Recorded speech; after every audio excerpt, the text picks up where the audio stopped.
Puke, everyone, and welcome to another exciting installment of Purely Scientific Reviews Game in the Year, this time in the year 2018. We got some really good games this year, and I want to get to these games. I don't want to get hung up on ifs, thens, buts, or any of the kerfuffles that happened this year to do with anything other than video games. You're not going to hear me talk about politics. You're not going to hear me talk about hypotheticals. What if ducks could vote? You're not going to hear me talk about, but what would happen? Number X, Gris. Gris is a watercolor platformer from Nomada Studios, and it's a beautiful game. Quite literally. Gris is one of the rare few games in which most any screenshot would not look out of place on a museum wall. It's a good game for other reasons too, certainly. But what helps Gris stand apart from its excellent peers is its use of sharp geometric imagery in a series of flat planes that play with the concept of foreground and background. It's simply stunning, with each new vista delivering something unexpected as color slowly re-enters the stark, lonely world. It's a shame then that the story doesn't really do anything or make me feel anything beyond the drama I could loosely tape together in my subconscious. And over its 3 or so hours, I never really felt anything beyond aesthetic awe. But even though the metaphor falls apart completely in that I don't even know what the game was really about, the people who drew this game, led by art director Conrad Rosset, I don't know how to pronounce it. There it is. Have made something truly breathtaking, both in look and sound. To play Gris is to be lost in a dreamscape of brilliant contrasts and endless right angles. Number IX, Assassin's Creed Odyssey. It seems no other game on this list had such a polarized response as Assassin's Creed Odyssey. Depending who you ask, it's either a high point in the series offering a beautiful and content-rich open world, or a bloated mess with little to no direction. I say, running around a huge, hostily populated and beautiful Greece is fun. Also, at one point, our hero, in this video game, this AAA video game, an old lady for 2 days. That's a thing that happens in this game, friends. She straight up takes an old lady to Pound Town for 48 straight hours. Name something else where that happens.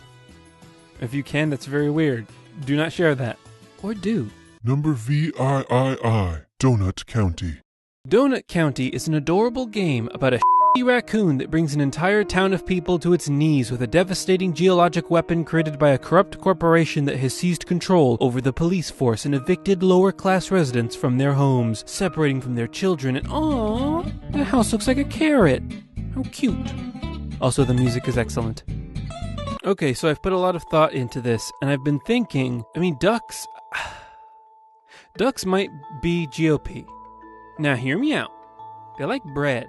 Who gives ducks bread? That would be old people. Now, I know that there's a lot of old people that are progressives, but more often than not, if you have a nice, simple old person and they go to their bench and they have their bag full of old, crusty bread that they didn't get to eating, and they throw it to the ducks, that's probably a conservative old person. Like, they've always known things that were one way, and I think the ducks appreciate those old-timey values, because one of those values is, you see a duck, gonna give him bread. Number VII, Forza Horizon 4. The Forza games have always been good, truly. This one is better than the last one.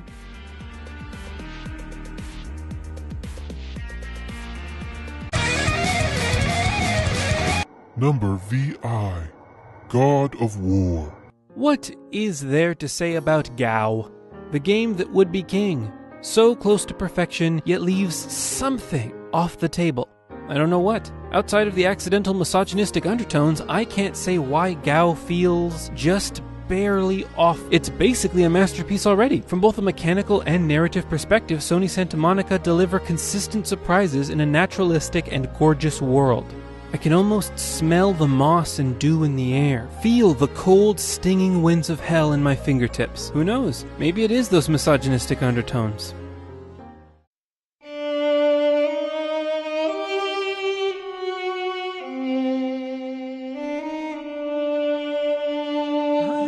Number V, Ashen.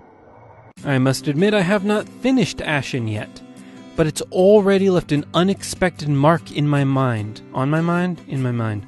On the surface, Ashen may look like a simple Dark Souls clone, but after spending several hours in its dim yet rising world, I think Ashen stands more as a philosophical counterpoint to the more cynical point of view of the Souls games. Yes, the world is dangerous, but you don't have to face it alone, whether with a competent AI or another human being.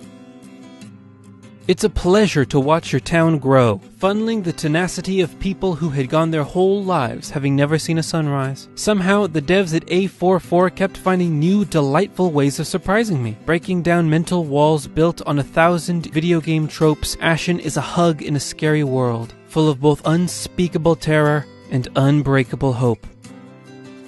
Number 4, IV. Super Smash Bros. Ultimate. What is the goose equation here? Like, what do geese have to say about this? Or would geese be in opposition of ducks? Do they kind of have a rivalry going, or do they consider themselves part of the same voting bloc? I don't know. These are the kinds of questions that keep me up at night.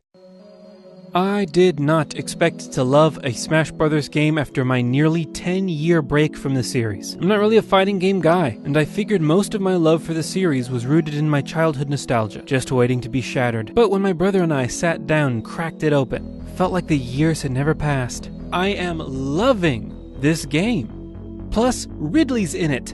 A fact which actually flows into me and back through the cosmic rivers of time, smacking my childhood self in the face with a cannonball of joy and validation. Smash lives. The dream lives. Number I. Dead Cells. Like, this is... bear with me. How would ducks feel about Roe v. Wade? No? Okay. Apparently, Dead Cells didn't technically come out last year, making its inclusion with last year's list premature, I suppose. Here's what I had to say about it back then. I love Castlevania. I know, it's not a very controversial statement, but it's true. Castlevania is one of my favorite franchises ever, of any kind. And I don't even like vampires that much. Also, I love and have loved the roguelike genre since I was but a mere slightly younger person on the spinning super ball we call Earth.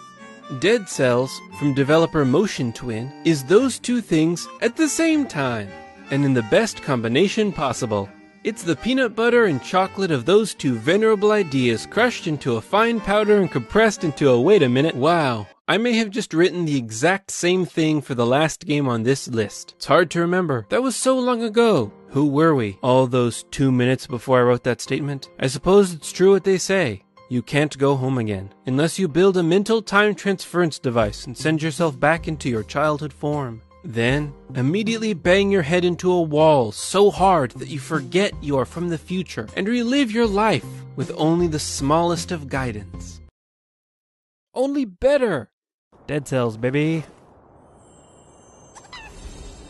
Thinking about holding a duck election, like a duck mock election where I go to the park and I set up a bunch of little booths and I just wait for the ducks to walk by. I'll obviously pay them with bread, but I'm gonna talk to these ducks and I'm gonna really get to the bottom of this. Of that you have my word. Number II. Marvel's Spider-Man. Insomniac Games really did something special with this one. In my opinion, this might be the best superhero game ever made. The way it captures its hero's soul through both its world, activities, story, and mechanics. Wow. For a simple example, if you press the punch button on the sidewalk standing next to any civilian, Spider-Man will actually do a little wave instead, or even a high five. I love the way people react to Spider-Man, both normal folk as well as the fear he strikes his cocky enemies as he takes them down one by one. Or, more often, if I'm being honest, web bombing everyone to win fights before they even get going. Yay! Everything has a purpose. Every collectible adds in some way to the story, characters, backstories, or just general sense of this bright, crime-riddled New York. I found the main story to be mostly well-paced, with some hit-or-miss moments and dropped character arcs I imagine are saved for the DLCs I have yet to play. But I did find the game's overall conclusion to be surprisingly moving, and what would any Spider-Man game be without swinging? It would be very bad. Luckily, Insomniac is, I don't know, geniuses? I didn't think the traversal mechanics looked that good when watching pre-release footage. A little stiff and animation heavy, but holy heck was I wrong. I don't remember the last game in which just getting from point A to point B was this fun. Oh wait, it was Sunset Overdrive. But for real, outside of any themes, story beats, or the excellent combat that takes the Arkham model and removes the button-mashing hell in favor of clean, contextual combos that never got old in my 20 hours with the game to date, boy, that was a long interstitial. It's finding the best line through New York's sun-dipped forest of concrete and glass that make up the majority of the fun in this radioactive explosion of joy and webs. Number 1. Celeste. I think Celeste might be a perfect video game. Not the perfect video game, mind you. Nothing is that. But this little indie darling about a girl named Madeline trying to climb a mountain is an exemplar for the platforming genre. It's actually been a while since I've been really into a hardcore platformer. But after only a few minutes with Celeste's tight controls, saturated pixel art, and delightful chiptune soundtrack, I was in love. Matt Makes Games' game doesn't feel retro either, as the art might imply. It uses a mix of at least 3 art styles, the pixelated gameplay, the polygonal map, and the charming drawn character portraits to find a beautiful, timeless look that held my attention throughout the experience. The pacing is also immaculate. Every time I mastered one of the game's challenges, like platforms that shift when you air dash or death blobs, so many death blobs, the game would throw something new my way, then combine those mechanics in fascinating ways to keep the challenge going until its inevitable peak. About that challenge, one of Matt Makes Games' biggest triumph was the decision to include a whole suite of accessibility options that go far above anything I've seen before. It's an addition that I can only describe as kind, allowing people of all skill levels and ability to, if nothing else, experience the moving story about mental well-being and trying against the crushing weight of the world's expectations. I did cry at this game. It's beautiful. Every major setback was an opportunity to overcome. In Celeste, you don't level up your character. You level up yourself, in knowledge and in skill. I know that 1 billion people have given that exact praise to like Super Meat Boy, Spelunky, and other genre touchstones, but Celeste makes that an internal part of the process, explicit in the story and explored themes. Madeline doesn't think she can do it either, and each failed attempt weighs on her. But that weight is the fuel for growth, as she evolves, finding in herself the strength to fight. Fight the mountain, fight the demanding job, her love life, her negative clone created by an ancient mirror. You know, life stuff. It's shocking how efficiently Mattress Makes Murmurs builds its supporting cast. Every encounter has meaning, but Madeline is not a saint, and she regularly finds certain people or places annoying or difficult. But at the end of the day, she recognizes there's beauty everywhere, even the darkest parts of ourselves. It's just so beautiful.